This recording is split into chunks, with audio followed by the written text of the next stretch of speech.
Here. As everybody probably knows, veterans have been one of the big losers in the war on drugs because the fact that PTSD is so treatable with marijuana, and the government has made it very difficult for veterans to get access to it. That may be changing. But what we have on this panel right now is going to talk about their experiences and give us some insight as to where things might be going. And so they are Ellen Brown here with the Hemposium seminars. And we'll find out more about what exactly that means in a little bit. At the far end is Patick Seifert, and I don't know you very well, Patick, so I think you're going to have to fill me in a little bit about what you're doing. I think that they didn't have the information for you, so we're going to have to introduce himself there. Bohnsack is with 22-Too-Many, or is it 22 Too Many? It's too many, how are you looking at it, right? That's you, Pat. Okay, so I have the line on the wrong thing. Oh, so somebody told me that then. Well, then I'll let Kat explain who she is. And then Mike Krawitz, a long-term friend of mine. He's worked with the international issue. He's working the 420 archives with me. And he's a veteran himself, and he's worked with a lot of veterans. So he got into a bunch of debates online about what veterans can and cannot do and what the VA can and cannot do. But let's start here at my immediate left. This is Ellen Brown. Ellen, why don't you talk a little bit about your Hemposium project and how it relates to vets and just what got you into this? Thank you very much. My name is Ellen Taylor Brown. I'm a United States Air Force veteran. I'm also the founder of Hemposium Seminars, which is a labor of love. I realized that after working in the cannabis industry in Northern California for 2 years, with all the first-hand experience I had with cultivation and how to make a variety of cannabis byproducts, I could go and I could teach classes. And I could also teach classes to veterans. And starting September, or we do it every couple months, but in September in Maine, I'm going to be holding a class free for veterans called Carrier Orioles and Possibilities. So we're going to talk about what they can do with an ounce, how they can make a tincture, how they can make an edible, how they can make a topical, how veterans can use RSO. We're going to talk about dosing. And we also reached out to a group called Canacare Docs, and they write recommendations for medical marijuana in the state of Maine. And they're going to come and do doctor's recommendations on the same day that we're teaching free recommendations for patients. So veterans are going to come in and get education, and those exact same veterans are going to go speak with the doctor, find out about their medicinal needs, and then, you know, if they qualify, leave with a free doctor's recommendation to go get the cannabis. So by working with other organizations, we're going to be able to get veterans everything they need, from the education to the recommendation itself to the free cannabis. So education, I think, is really important, because you can always educate yourself, become your own best advocate, and then educate other people, and that helps to change that stigma, and that's going to help our veterans. All right, so it sounds like you helped the individual veteran kind of figure out how to solve their own problem. That sounds great. So now, Patrick, since I got you mixed up with what your group was, why don't you go ahead and talk about the 22-Too-Many campaign? Hello, thank you. I am Patick Seifert. I'm a Marine Corps veteran. The founder and president of 22-Too-Many. 22-Too-Many was created out of a medical cannabis shop in Olympia. We were open from 2011 till probably, well, just like everybody, got shut down in July of 2016. All of medical was killed in Washington State on that day, including my shop. And so I created relationships. One that's really important to me, sitting in the crowd right now, Randy, and other veterans. I built these relationships with these veterans, earned their trust, and we just decided to do something. And we started having meetings, and one thing led to another. And the first thing on our list was to get PTSD added to Washington State's list of qualifying conditions. That was mission number one. And for only being in existence probably a few months at the time, we put on our red armbands, we had our flags, we went to every hearing that we could, and you know, we fought for PTSD to be added to that list of qualifying conditions, and it came out of the Senate without one conflicting no vote, which was a miracle. And it went on to be law. Now it's law in Washington State. Veterans can safely use cannabis for their PTSD without fear of losing their benefits. And that was probably our proudest moment. And now we have our headquarters in Olympia. And you can find us at 311 4th Avenue East.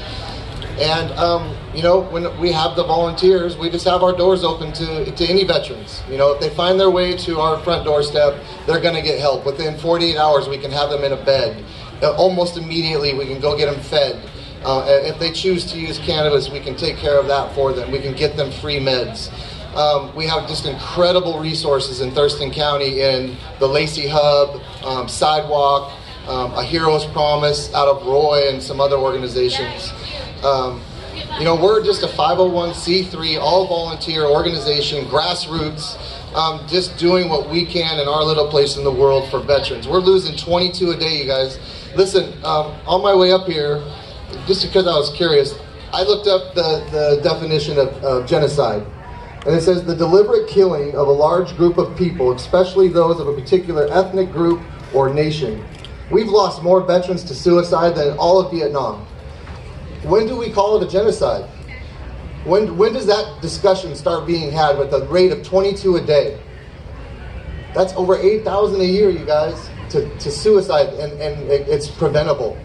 You know, veterans, when they get out of the military, they in their brain, all they know about is pills and alcohol. That's how they know to heal themselves. Pills are free to every veteran for the rest of their life, as many as they want. Alcohol is tax-free on every base in the world. We set these guys up, and men and women, to fail when they're coming out of the military. And 22 Too Many is here, that beacon of light, to teach them about cannabis and brotherhood. And we keep veterans busy. We have yoga every week. We have arts and crafts every week.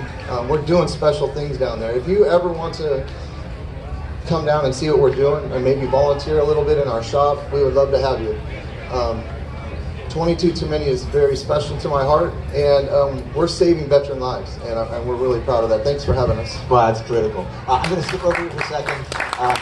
Yeah, give him a hand. And go to Mike Krawitz, because I need to find out more about Cat. But with Mike, I know right how do I like to transit from this, which is that one of the things that we run into, a lot of veterans think that they don't have access to cannabis, and it turns out, based on what Mike found out, that it's actually the other way, or that they do have more access than they think. Can you kind of explain that, where the confusion is, and how the VA and marijuana and medical marijuana relate to each other at this point? Sure. I guess I should introduce myself first. Mike Krawitz, Executive Director, Veterans for Medical Cannabis Access, and volunteer with 22 Too Many, and I'm on the board of 22 Too Many. And first, I just want to say thanks to Hempfest, of course, for making this possible. These venues and these, great. These are really great. I've been, here all day listening to really some fantastic wrap up from some really people that are in the trenches and doing this stuff, and you're learning about it. It's not hypothetical, it's not theory. You're learning about what's really going on. And really thank Hempfest for that. And we actually, it's our second year that we've done a Veterans Rescue Tent, is what we call it. It's a Veterans kind of hospitality tent. It's all the way on the other end of the park, at the very, very end, opposite from the main entrance, the other end. And it's open to veterans, basically night and day, as a respite and a place to get out of the crowd or get a bottle of water, be able to have a moment to have some peace. Certainly open to anyone that would be suffering from post-traumatic stress, something like that, where they need to get out of the crowd, get a bottle of water, and we can certainly, we're very close to security. If nothing else, we can help them get help. If anybody needs help towards the end of the grounds there, come check out our tent. And MAPS this year has we're so happy that we're supported by MAPS, a Multidisciplinary Association for Psychedelic Studies. They've been really championing not only cannabis for post-traumatic stress, but MDMA and working with psychedelics that are traditionally, in our culture, haven't really been applied much as medicine. So it's really, really great to work with them, and they've helped to pay for that tent, and we really thank them. So the fight for access to cannabis while you're actually using your medications, it's a big fight that everybody's in, not just the veterans. And actually my fight inside the VA was born in the movement and went into VA as a place to fight it, because it limited some of the problems, because the US government has to follow more constraints than the doctor out in the field, who has actually as much freedom as I do, free speech and stuff like that. It was precisely the lack of free speech and the lack of freedom of the doctors inside the system that made it appealing to me as an activist place to work on this issue. But I got to tell you, it wasn't the Constitution, it wasn't the, these lofty ideals that really helped me to fight the fight to maintain your treatment while you're actually using cannabis at the same time. If you so-called failed a drug test or you so-called violated a patent contract, it was actually medical ethics that wound up winning the day. And it turns out it's like an Achilles heel if the doctor or practitioner is going to deny you treatment as a punishment, or if they say something like you violated the rules or something like that, we can't give you this, any of those kind of things. You can immediately tell that they're the ones that are not consistent with the VA policy, because we've got a policy straight up out of the VA in 2010 that said that even if it seemed inconsistent with the treatment goals, like in treatment for drug abuse, for example, you're not to have your treatment interrupted because you're using cannabis under a state program. So that clearance inside the VA, I think, is also handy for people outside the VA. They can point to the federal government. But we've had the problems because the VA is inside this bubble in the executive branch that is right there with the DEA. And the DEA came after our doctors years ago and said that if you're a doctor and you recommend cannabis, we're going to arrest you. The Barry McCaffrey drug czar called it Cheech and Chong medicine, and they were going to put an end to that. And we had a great doctor, Dr. Conan, that fought back, and they won in this circuit, the Ninth Circuit, in the courts, the right, and clarified the right to recommend cannabis, not prescribe, but recommend cannabis, and that's a free speech right. And because that's the Ninth Circuit, it never got accepted by the Supreme Court. The VA never got the memo, essentially. The DEA is right down the hall, but damn if they're going to walk down the hall and tell the VA something they don't want to tell the VA, and they don't have to. I mean, actually, I can almost understand their position, even though I hate it. But that's where we're at. So the Congress, we have a bill that would actually make them walk down the hall and tell them that they're allowed to recommend cannabis. But doctors inside the VA are not supposed to punish you, not supposed to take away any treatment or interrupt your treatment automatically or anything like that. But they're still under this kind of gag rule that they're not allowed to recommend cannabis or fill out the forms for a veteran to participate in the state medical marijuana program. Yeah, and one thing that that Trump has carried over from the Obama administration is this policy memo about not using drug tests to punish veterans who use medical marijuana. It was just renewed in 2017, I know that. So I got something I wanted to say in my speech that would take 30 seconds now. Okay, wrap it up then. I just wanted to, that was something I prepared to say that I want to just add to this because it fits right in. Veterans for Medical Cannabis Access is trying to redefine the narrative right now on this. We started in 2008 on this, trying to educate the public, trying to educate Congress and everybody that doctors had this limited speech, that they weren't allowed to recommend, and to point out Conan and the free speech aspects of Conan. And the effort has been wildly successful. We've got 4 bills in Congress that essentially do that. Everyone understands that the VA has got this kind of ridiculous thing. So we're kind of wrapping that up with the bill not passed. The bill keeps passing and then gets stripped out by the conference committees later. So it's just this endless cycle of stupidity. We're actually starting to look at the veteran side of this conversation. The doctor lacks free speech, and the doctor is still under a gag order from the VA that they can't recommend cannabis. But if the free speech thing in Conant's right, and I know it is, in my heart and soul, and the Ninth Circuit believed it was right, then you, as a vet, you have a free speech right that's being abridged. Because you don't lose your free speech when you go in the VA. You maintain your free speech, and if you, on the other side of it, aren't allowed to get the recommendation or the paperwork for the state program, then you're actually having your rights abridged. And we're starting to focus on that. May wind up in like a court case or something like that. But I love Hempfest because I want you all to see into the globe. I want you to see what we're thinking. This is tomorrow's news. This is stuff we're working on and we're thinking about and that you can give input on. I'm not just saying it, to just say it. I want you all to feel like you can give us input and help us think these things through. All right, thanks a lot. And now, Kat, you look like you just came from Hawaii, but why don't you tell people a little bit about how you got involved with the vets? Are you a vet yourself, for example? I am a veteran. I am Kat Bohnsack. I'm an Air Force veteran. I am 40% disabled. And the funny thing is I haven't always looked this healthy, and I'm very excited about being able to promote health to not only veterans but seniors, and a lot of the things with the work that we're doing. Not only do I work with veterans organizations, I love working with Patrick's organization just because I believe in the work that he does and what he's doing with vets.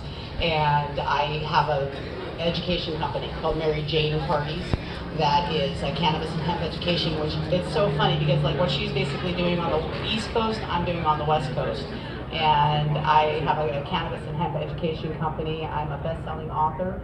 As far as I know at this moment, I'm the world's only best-selling cannabis book author. I've written a book called 15 Ways to Use Cannabis for Your Health, Your Itty Bitty Marijuana Manual. And it went to bestseller on Amazon and Kindle.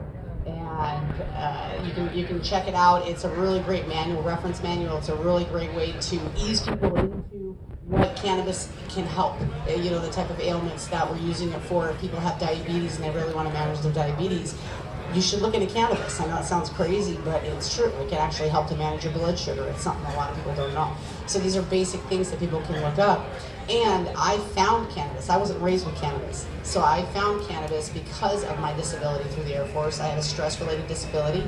I was in the Desert Shield, Desert Storm. I worked for NATO Communications. I had a top secret clearance in Germany during that time. And I worked underground. It was very, very stressful. I worked with crypto and encrypted messages and things like that. It was just incredibly stressful. And I have a permanent stress-related disability that nothing could help. I can't take pharmaceuticals. My mom's whole side of the family, we have adverse reactions to chemicals and pharmaceuticals. And so I had to stay holistic, and I was very, very sick for a long time. And so I was able to manage that by stumbling upon a dispensary about 12 years ago. And the funny thing is nobody in my family smokes pot. Nobody really takes drugs. I was raised in Southern California on the beach, just a happy hippie little girl, you know, but nobody really, you know, did drugs or smoked even tobacco in my family. So I did not come from this background. I am a 9-year Hempfest volunteer. I am one of the veteran coordinators to this amazing organization because I believe in it, and I believe in the healing power. And I could not believe that not only, in 1998 we had a medical law passed in Washington State, and it was just ripped out of our hands. I know people that have died because they didn't need their medicine because our medical laws were changed 2 years ago. I know people that have actually had to move out of state. They've lost their businesses, they've lost their families because our legislators didn't listen to us. They lied to us while we were sitting in those hearings and saying, oh, we understand vets, we understand people, we understand what you're saying, we sympathize with you. And then they would turn around and kill the bill, or they would turn around and vote against it. And the thing is we went through this time and time and time again. I was denied school rights. To this day, I have tens of thousands of dollars in school debt that I'm still working off because the veteran denied my school rights because I openly told them that I won't take your pharmaceuticals, but I will smoke weed so I don't throw up every single day of my life, and started having problems with my esophagus, some disintegration in the back of my teeth where I had to have some molars pulled out, and it really got to a very low point in my life. And I know a lot of veterans that live in pain every single day. I'm looking at a dear friend of mine that lives with fibromyalgia every single day. There's people that have severe illnesses and pain every single day, and they want the choice. They want the choice. We're adults. I should be able to grow a holistic plant in my backyard that I can get a seed from to take care of myself. And not just because I'm a veteran, because I'm a human being, because I'm an adult that can make a decision to take care of my health the way I choose to. Nobody has say-so over what I get to do with my body. Nobody. That's my choice. And all of us are up here fighting for not only us, but for you and for other veterans. And so thank you for being here, and thank you for supporting what not only we do at Hempfest, but at these types of events, because this message is so important, you guys. This message is vitally important, that we're getting this message out. This is a healing plant, not only the marijuana plant that can help people, but the hemp plant that is a textile that this country was founded on. I mean, our founding fathers used hemp for everything, you guys. They paid farmers to grow hemp. You could get penalized if you weren't growing hemp. I mean, it could save this country and this world. It's such an amazing product, not to go all hippie and tree hugger on you, but it's an amazing plant. and it really does heal. And our hemp topical company, Topical Way, we're rebranding, but if you go to topicalway.com, you can get some world-class topicals that are award-winning hemp creams that can help with pain, inflammation, rashes, cradle cap. They can be used from babies all the way to senior citizens, and these are the types of things that people need. And you can read every single ingredient on that label and realize that it's a holistic ingredient. You're not putting something foreign and chemical on your body. You're not creating a worse problem by treating one problem, because that's what pharmaceuticals do. You treat one problem and then create a worse problem somewhere else. That's how my mother died. So I know firsthand experience how they use these pharmaceuticals. They do help people, but it's not a perfect science. So why would you deny people that possibility of health and healing holistically without harm? And that's how I see cannabis, and that's why I'm in this industry and why I changed literally my entire life. I'm a recovering Catholic girl that grew up in a very kind of, strict family, and I was the, like, oh my God, the West Coast cousin that's working with dope. Oh yeah, that was me for years and years and years. I got so judged by my family. I was blacklisted by my family. I was that weird West Coast cousin because everybody's East Coast. Now they are asking for my lotions. They are using my stuff in their church raffles. Can you send us more of that hemp cream, because that stuff works? And this is my family. So change is coming. Change is happening. Let's keep fighting the good fight. Let's stick together, you guys, because we only have one world family. We are all in this together. So please, please, give to Hempfest, speak at Hempfest, support the speakers, keep loving your brothers and sisters, and definitely support us veterans and what we're doing, okay? All right, thanks a lot. A lot of feeling in that. And I agree, make sure you put some money in the buckets here. I realize I think I forgot to introduce myself again. I'm Chris Condon. I'm the author of Hemp Lifeline to the Future, the Newbie's Guide to Cannabis and the Industry, and a 30-year back activist in the program. One of the things that strikes me in hearing this, and also talking to other people, every vet I know knows somebody who committed suicide. A lot of the pain and the trauma that people go through as vets is very isolating, because other people can't feel your pain, they can't even see your pain, and then they didn't go through the same experience as you and so forth. And yet there's this camaraderie among vets, where I really hear vets really taking risks and doing a lot of stuff to help each other and so forth. And especially what you're talking about, because Alex, I want to bring this to you, was my question, which is this. We'd have Epidiolex and Sativex, and the pharmaceutical interested in using cannabinoids, and we've got the Food and Drug Administration regulating what you can do, and the NIDA limiting who can do research, and DEA limiting who has access to it, and so forth.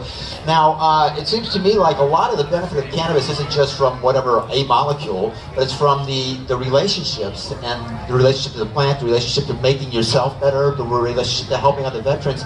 Can you give me a little bit of insight of that? Do you think if they shift, as it becomes more and more pharmaceuticalized, that's not going to be enough for vets, is it? They're still going to need marijuana and each other.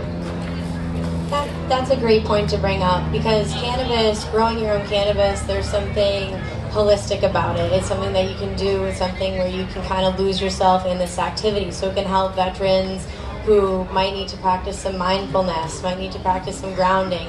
And then the benefit of being able to grow this plant from a seed and then harvest it and then smoke that cannabis or consume that cannabis in whatever way they want to use it, which is the most beneficial to them, thinking about their own endocannabinoid system, thinking about the entourage effect. And with the cannabis community, we are a community. 22 is all the way out in Seattle, and I'm in Boston, Massachusetts, and we communicate all the time on social media. I'm liking, I'm posting, I'm sharing, and with that, we're spreading that message, we're spreading awareness, and we're helping to break that stigma. And for veterans, when they see other veterans, any veteran that needs help, we go, what do you need? What do you need? Well, how can I help you?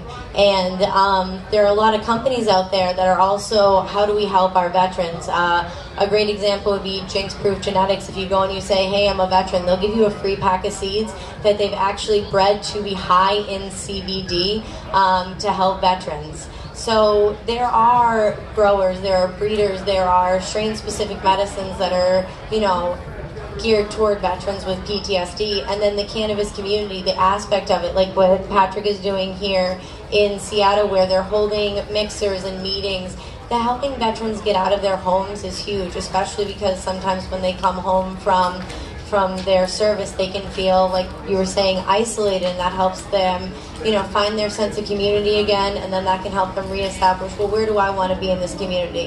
Hey, the world, nothing's ending, actually, it's starting over. How do I start over? Where's my, new center? So I think it's fantastic that you guys have a brick and mortar location where veterans can go. And if you know a veteran, stop on by. You guys have a booth here, the 22-Many booth, and then support them and see, hey, how do I get involved? You don't have to be a veteran to get involved. Say, hey, how can I help? And Patrick, then let's go right into you with this, because one of the things 22-Many sounds like it's really focusing on the suicide issue. And so one of the things that I've seen, not that I know people who committed suicide, but people who have these kind of issues, they go through a big period of depression and they don't want to get out. And they don't even want to return phone calls and be in touch with people. So how do you go about finding these people who are on the precipice and bringing them into the community so that they don't just crawl off into a hole somewhere and kill themselves in desperation? How do you manage to reach to those people, and how important is it that brick and mortar, that they have a place to come instead of just somebody that's giving a joint on the street or something? This is an issue that's just recently come up with our organization. A lot of the veterans are like, hey, we need to go out and find veterans and bring them back here. And I'm like, by all means, do that. My mission with 22-Many, I don't have time to go and do that. So go ahead, bring them back here. We'll share the resources we have and get to them that way. I think the brick and mortar is vital. Rainer Express was a brick and mortar. That's when we closed down, we had somewhere between 2,400 veterans coming to our store to get their medicine. On July 1st, 2016, I had to close my door to all those veterans, and they had to go look for medicine. Right now we have an industry where there's shops that have medical endorsements with no medical product. Don't even get me going. Okay, so. Too late, you're already going. It's really important, the brick and mortar. If a veteran makes it to our doorstep, they're gonna get our help. Sometimes the veterans aren't ready for our help.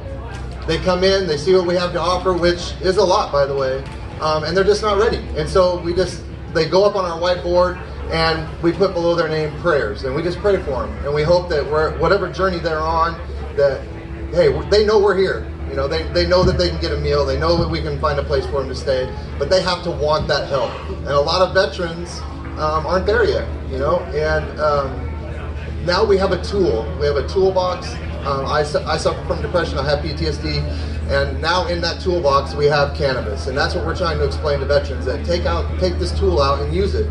It's not gonna make anything worse. It's better than pills and alcohol, I guarantee it. Great point. And yeah, you want something? Mike, jump on in. I just wanted to add a couple of kind of thoughts that we've had on the, Patick is kind of leading the effort on suicide, but that doesn't mean that we don't think about it. And from Veterans for Medical Cannabis Access perspective, the suicide and the overdose issues around over-medication, pain medication, lack of access, forcing vets to the street where they take heroin, fentanyl being laced with heroin. I mean, all these things wind up being in a big bow in our minds as one big package of problems to deal with. But specifically to suicide, cannabis seems to have a pharmacological basis as a treatment to prevent suicide. In other words, something in cannabis pharmacologically is active, and it seems to us pretty obviously from the research and from the field work that there is actually a pharmacological action. We don't usually emphasize that because it's not proven. When it's proven by science and medicine and stuff, then we start talking cures.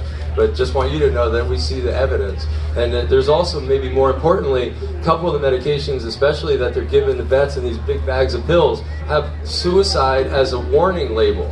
That means that given to a perfectly healthy person, that drug in that bag could cause them to have suicidal ideations and thoughts. That's a problem. And when you take cannabis and use less of those pills, if that's possible to get a good result, the same good result maybe that you would get with the pills, without those pills, then all of a sudden you're way up there because you've maybe eliminated one cause for suicidal thoughts and ideations. And then it also, we've seen this emerge in the field, cannabis seems to help other treatments that they're trying or may have already quit taking to be more effective. Mindfulness, yoga, meditation, companion animals, all these different things. All of a sudden, they try them again, because it may actually, with cannabis in the picture, they may get more of an effectiveness. Just like with pain treatment, cannabis and the pain treatment are more effective together. And just one last thing, Brian Crump, one of our collective mentors on this subject of post-traumatic stress treatment and suicide, he at a conference recently put the number at about 100 per day out in the public at general, including vets. So vets are like the canary in the coal mine, but this is a big issue, 100 per day of people taking their own lives. And some very notable people recently have done that. Yeah, and I want to give a shout out to Sue Sicely for her work with the vets too. Thanks for that, Mike. Now, Kat, what struck me about what you're talking about was your family initially was not supportive, and it took a while to get them into the right place. The same as what was being said over here about the finding the veterans and getting them to the place. And not everybody's ready for that at that moment. And so my question is on a couple of levels. One is, it seems to me like the opioids are kind of what makes this the right time for a lot of people, because they've been using opioids, so they need to get off those opioids, and they know people with those problems and so forth. Now that seems within the community. Is that reflected in the broader society too? I mean, when you talk to your family, what got them to take it? Was it just knowing you personally, or were they kind of more aware of the overall issue of vets and the opioids?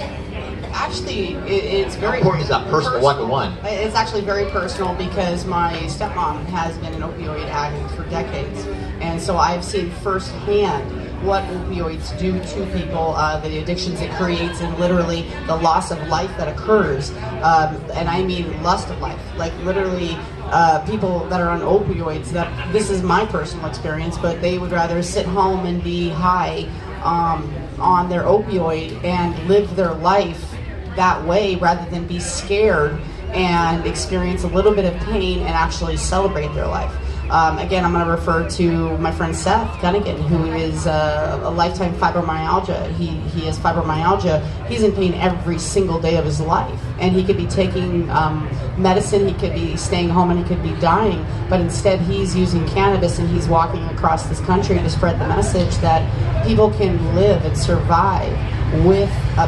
pain-related disease and actually thrive in their life. I mean, we're helping him to create a documentary because he is so inspiring. He's sharing so much love across this country. He is literally helping people. He's preventing suicide, not only for veterans, but for other people. And he's using cannabis pretty much exclusively, correct? Yeah. So, I mean, and he's gotten off his own drugs and whatnot himself. And so it's very personal, it's very social, it's very national, and it's very global. It's not just us that has this opioid epidemic. In fact, I've heard that Bangkok is absolutely riddled with horrific opioid epidemic as well. And it comes in every shape and form. It's readily accessible to our children. I mean, this is stuff that is actually like destroying their brains, it's destroying their organs, it's destroying their tissues and we're not meant to have these chemicals in our body. It's literally destroying our tissues. I only use cannabis and drink alcohol incredibly moderately. I'm in the best shape of I literally just turned 47, and I'm in the best shape of my life. I smoke cannabis every single day. I use cannabis oil and hemp oil on my face every single day. I use hemp lotions on my body every single day. And I think the effect, now my mom always supported me. My mom was a 6th grade science teacher, and she would send these, good old mama. My mama always supported me. So she was the one person in my family that always rooted me on. And she'd send me these science articles.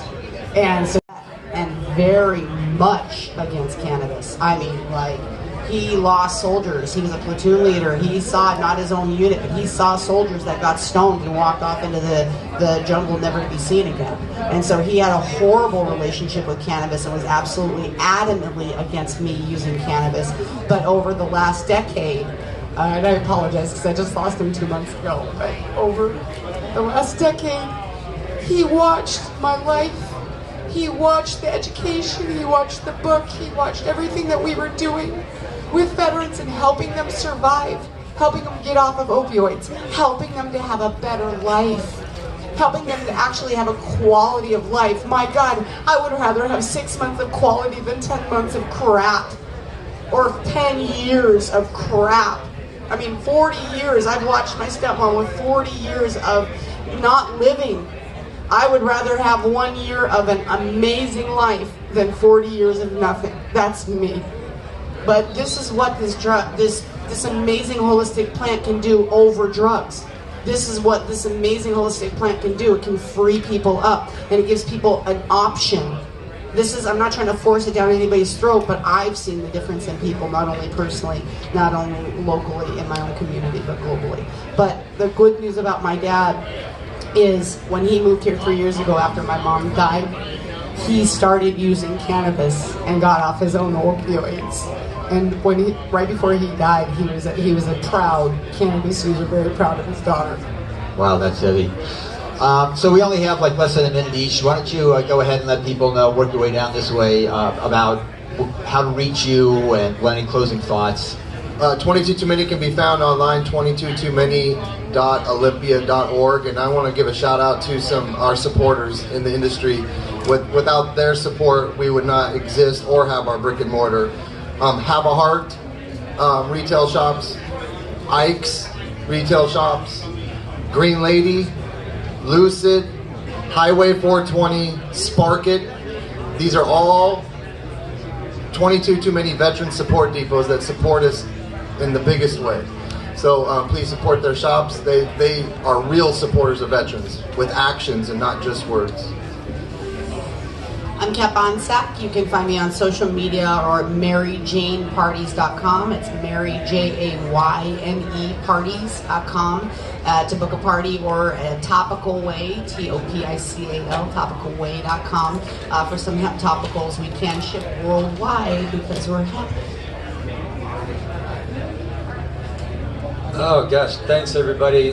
Really appreciate the opportunity again, and I want to again thank MAPS for supporting our tent. And we have the MAPS bulletin, which is really cool, document, nice folder that they've given us to hand out. So if you're interested in more information about MAPS and some of the work that they've done, come on down to the tent. And just for me, two things. One, we've been working at the international level, so if anybody's heard something about the World Health Organization or United Nations or something like that, and they're interested in more information, come check me out. And two, with vets out there, if you're interested in working with veteran organizations, that you've heard something going on, we're working with veterans organizations now that have emerged in the cannabis space all over in every aspect that you can imagine. I really invite you to check that out and participate. And really invite you to get involved and participate on whatever level you're into, man. It's a lot of opportunity right now.